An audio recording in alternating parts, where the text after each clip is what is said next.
So a couple weeks ago, my wife and I start watching this series called The Chosen. And it's a show that reenacts the days of Jesus' public ministry with his disciples. It's really good, by the way, so if you haven't had a chance to see it, I would encourage you to watch it.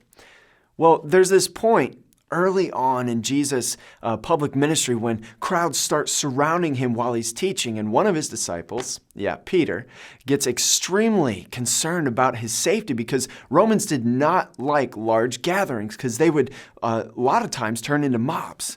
So Peter didn't want Jesus to be taken away, so he starts frantically rushing around trying to figure out, how am I going to protect Jesus from this and make sure he has a way out if he needs it?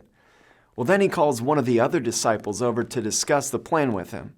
But in the middle of it, the other disciple interrupts him and just says, "Don't you think Jesus can handle it himself? You don't have to be his bodyguard.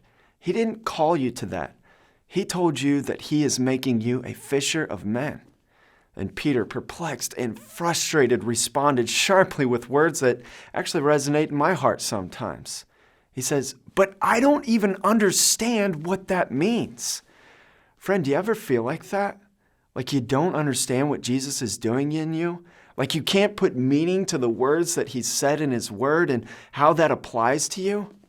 You know, in days like today, when someone asks me, why is this pandemic happening? What is God doing?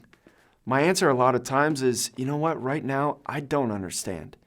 I just know that what Jesus says is true. For me, as someone who says, I know God and I love him, how can I be in that place? Do you feel like that? Well, in the show, Peter's friend responds with a comforting truth. He says, "Peter, don't you think Jesus knows that? It's okay. He'll tell you what it means when he wants you to know." You know something? That is true. We've all got questions about what's going on in our world today, and we can't explain it. Questions like, why did God let this happen? Or how is God going to use any of this for the good of the church, especially when we can't gather with one another?